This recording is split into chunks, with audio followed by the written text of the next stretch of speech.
Today, you're going to learn English with the news. We're going to read a news article together and you're going to learn a lot of grammar, vocabulary, and even pronunciation naturally by reading this article with me. Welcome back to J-Force English Training. Of course, I'm Jennifer and this is your place to become a fluent, confident English speaker. Let's get started.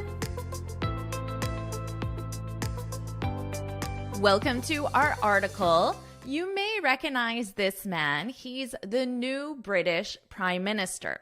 The title of our article is Inside the Fortune of Britain's New Prime Minister Rishi Sunak and his wife Akshata Murthy. Now, right off the bat, let's look at this because we're going to see this a lot in the article. The fortune, inside the fortune of. What is this? Well, fortune is a noun. Let me get my pen out. Fortune is a noun.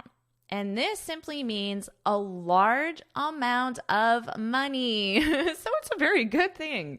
You definitely want to have a fortune in your bank account or to your name. So a fortune. This is a noun. And it's a large, let me move myself, a large amount of money. But here's the thing, it doesn't have to just be cash. It could be money, assets in the form of goods, such as property.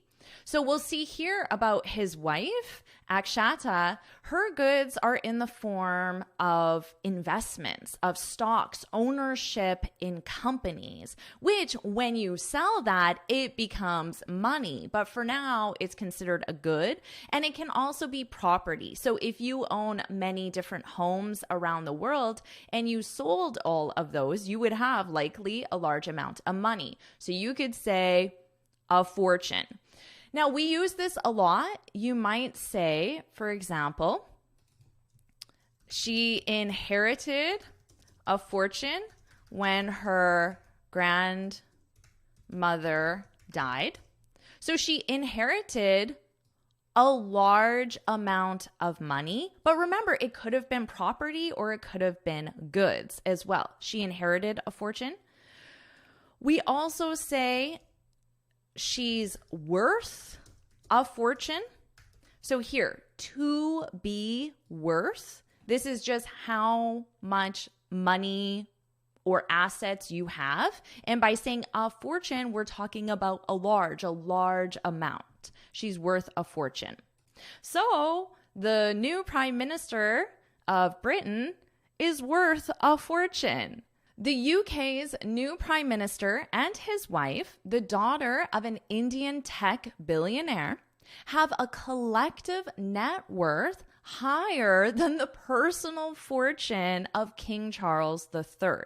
So here we're seeing our noun again, the personal fortune. So this is the amount of money, goods, or property belonging to King Charles.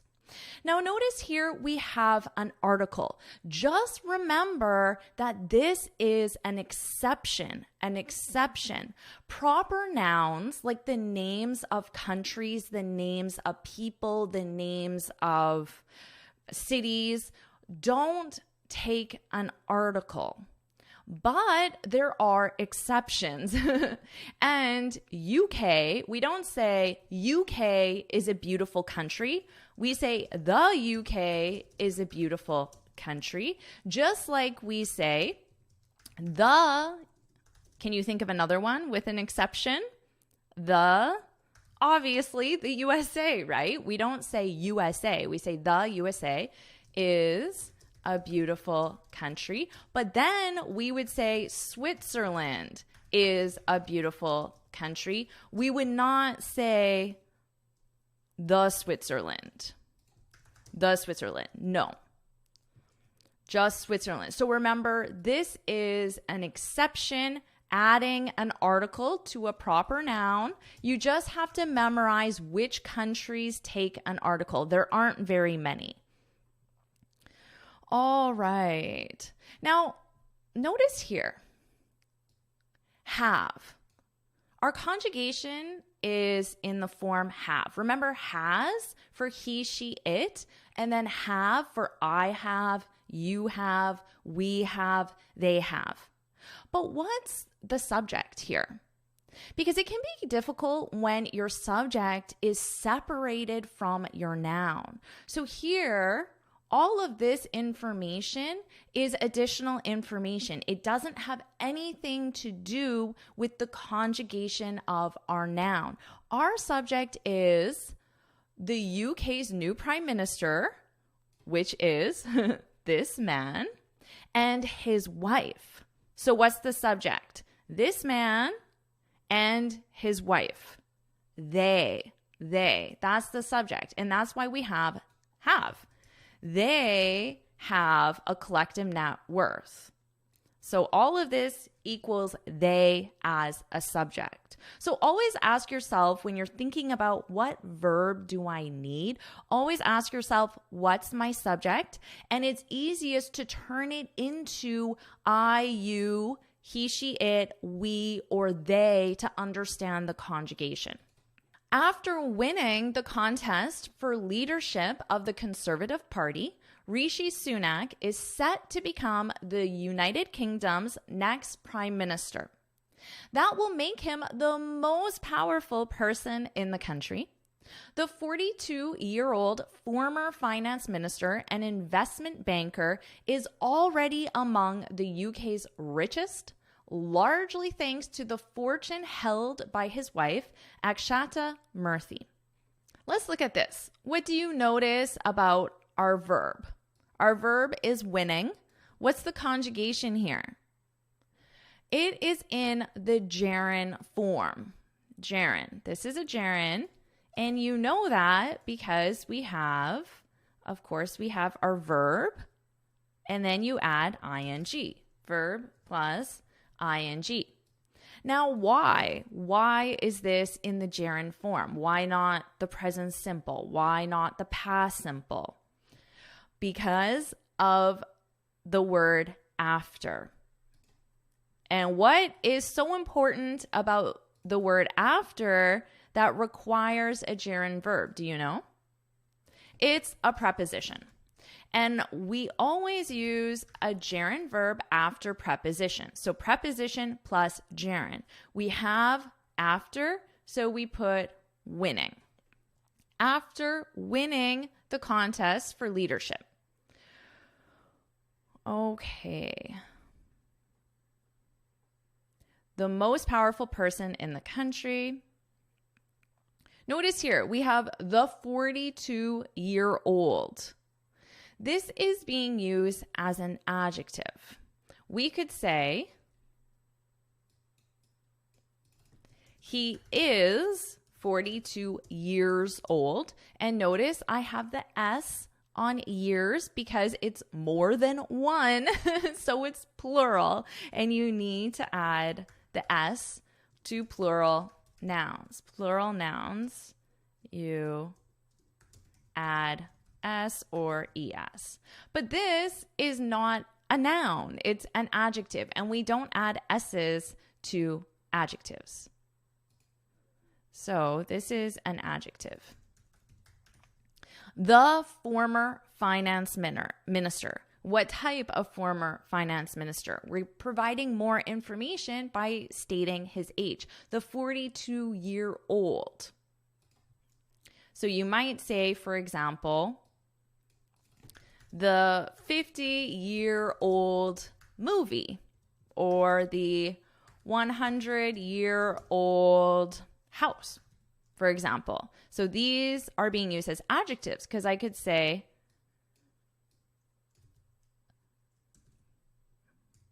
the 100-year-old. So I could get rid of that and it's just the house. What type of house? I'm going to provide more information. The 100-year-old house.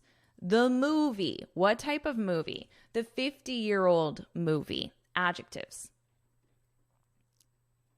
So here we see the fortune held by his wife. Held is just saying that it belongs to her.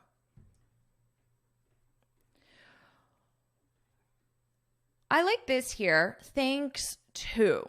Of course, you know how to use the word thank you. Thank you for your compliment. Thank you for, I'll just do an easier one. Thank you for the gift. Something everybody understands. Thank you for the gift. You can never say, first of all, you can never say thanks you. That is always incorrect. You have to say thank you, but you could also say thanks for the gift.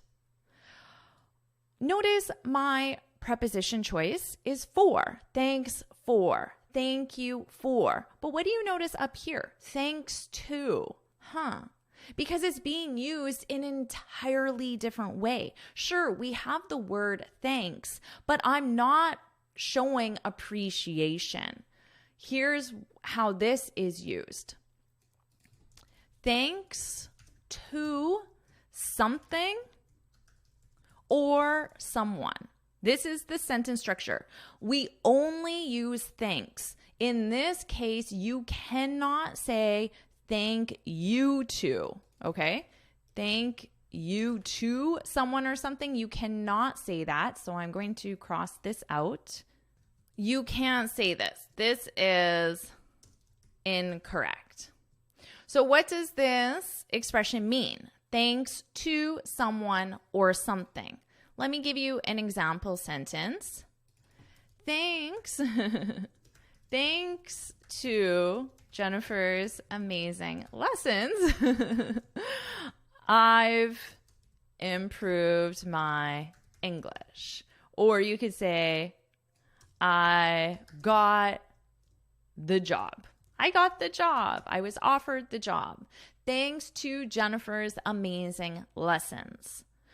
So the easiest way to understand what this means, and notice here, this is a something. Even though it has my name, it's not a someone because it's actually thanks to the lessons, but I'm just saying which lessons, and I'm providing more information.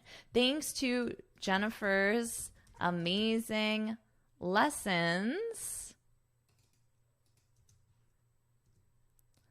I got the job. What we can do is change the sentence structure and use a different word to understand the meaning. I got the job. Jennifer's amazing lessons. Do you know how I would complete this? Do you have any idea what I would put here? I got the job because of. We're providing the reason why. Now notice in this structure, we're just reversing it. So the reason why comes before the result. This is the result, and this is the reason why. So you might say, I'll give you one more example sentence. I'm running out of room here. I could say, thanks to COVID, I had to cancel my vacation. So notice this is a negative. The word thanks in your mind, you probably think it's always a positive.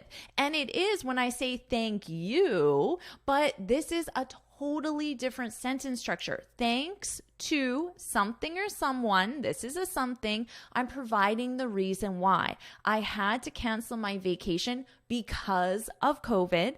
Thanks to COVID, I had to cancel my vacation. I highly suggest you practice this in the comments below because it's a very common sentence structure. It will help you sound very advanced. So try it both ways. Write it with thanks to and then change it and use because of. That will really help you feel comfortable using this sentence structure. So try that in the comments. And let's continue on. Did I read this all yet? No, I did not. Okay, Murthy 42. That's how old she is. Sometimes in articles, you will just see the number Murthy 42. That's her age. Murthy 42 is the daughter of N.R.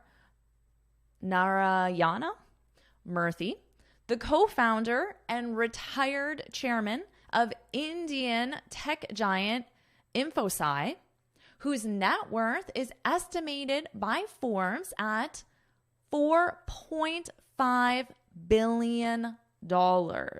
Billion, and then I say the word dollars with an S because it's plural. And notice how I vocalize this. 4.5.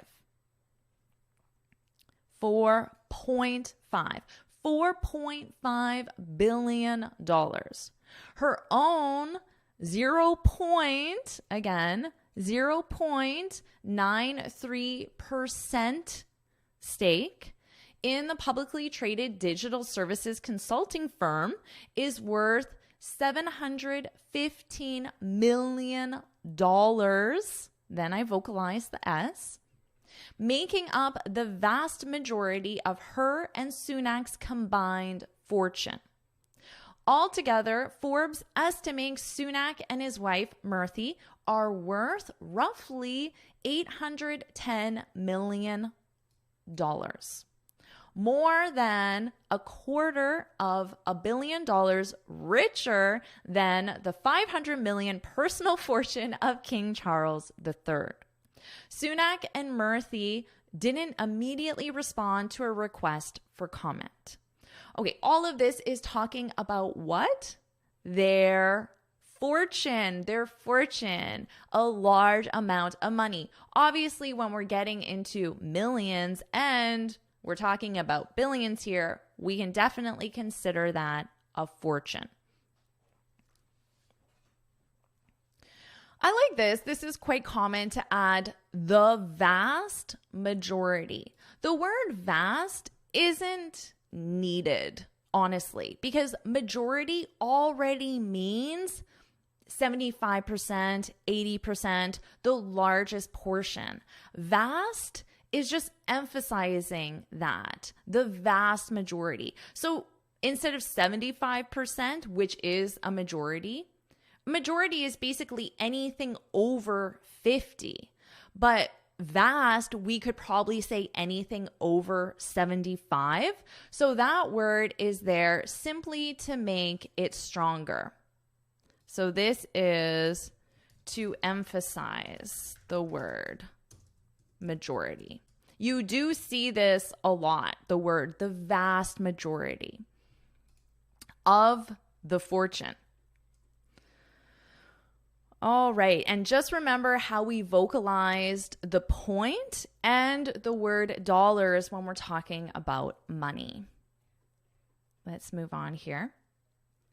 As the new Prime Minister, Sunak will now move to 10 Downing Street, next door to his former residence when he served as Boris Johnson's chancellor from February 2020 to July this year. He'll also have access to Chequers, the sitting prime minister's 16th century countryside retreat in Buckinghamshire. All right. Let's go back for a second here.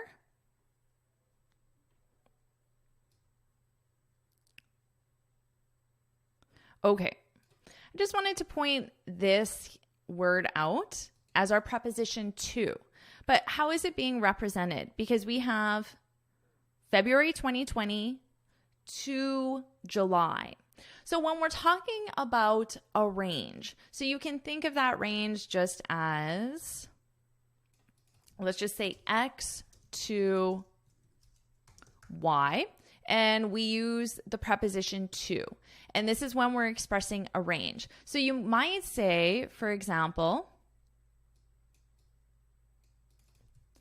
today I'm unavailable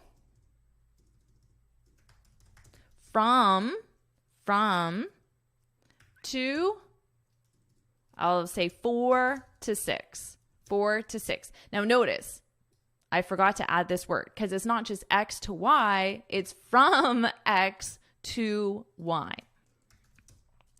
I changed, at first I had 2, but I changed it to 4 simply because for teaching purposes, 2 to 6. So the pronunciation is exactly the same, 2 to 6, but a native speaker is going to pronounce this 2 more of a reduced sound and is going to sound like t. So if I do have the number 2, I would say I'm unavailable from 2 to 6, t, 2 to 6, 2 to 6, 4 to 6, 3 to 6, 12 to 6, 12 noon, noon to 6, whatever your time may be.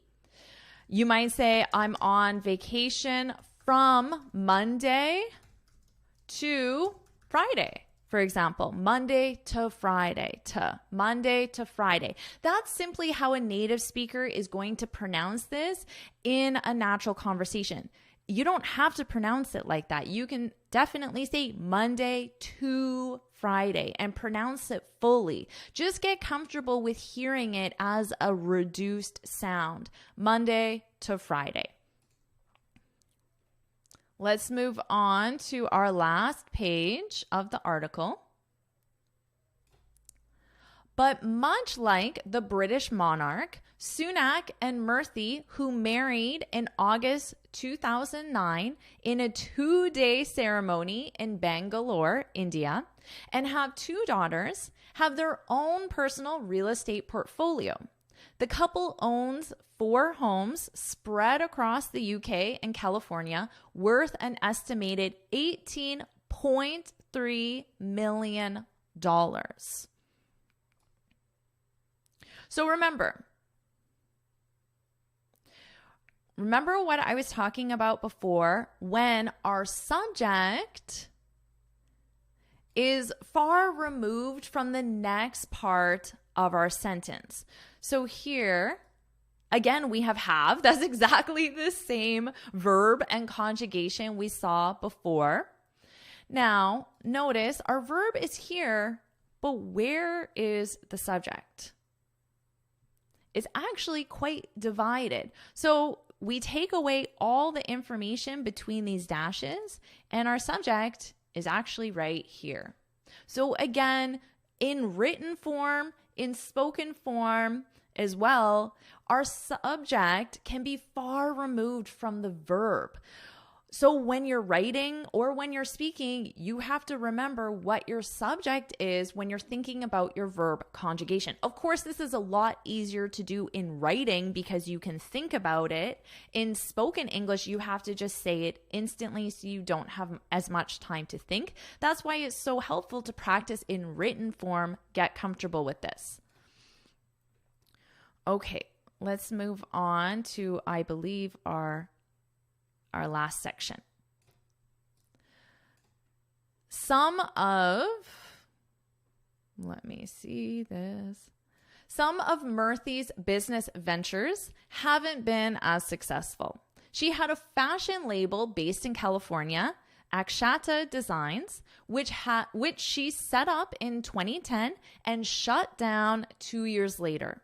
Murthy is also a director at and owns a small stake in boutique gym chain Digme Fitness, which was hit hard by the COVID-19 pandemic and was forced to shut 2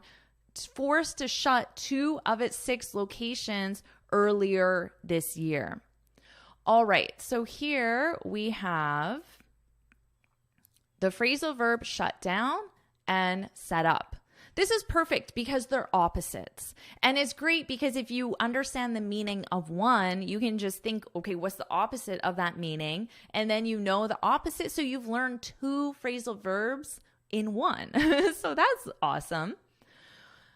To set something up in a business context, you always have to think, what's my context? In this case, we're talking about a business, a company. You could also think of, for example, a new project or a new area of an existing business. But when I'll just say to set a business up because that's the context. This simply means to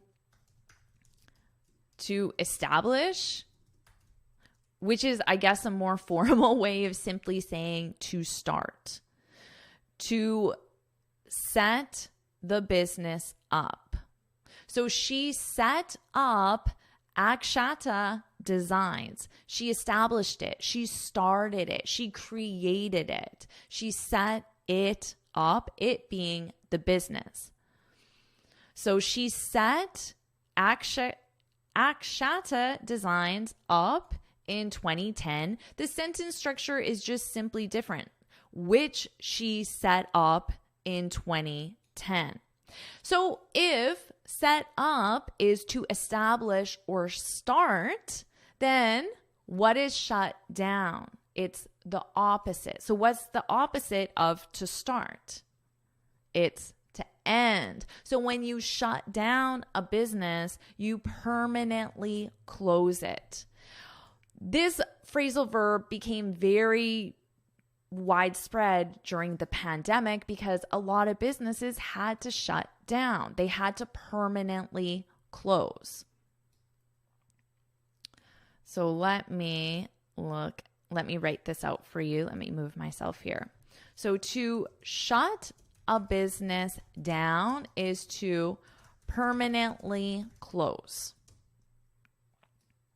So this is a great set to practice in the comments below because you have to set up and then you have the opposite to shut down.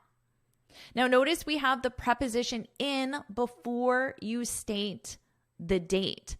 Was set up in the fall, the spring, was set up in March, was set up in 2012, for example. Okay, and finally, our last paragraph. It's unclear how much Sunak earned in finance, but his new gig as Prime Minister comes with a sizable pay bump. He'll now make more than $185,000 a year, nearly double his $95,000 wage as a member of Parliament. All right. A pay bump is a pay increase. So that's just another way of saying a pay increase, which means you're making more money. A pay bump, a pay increase.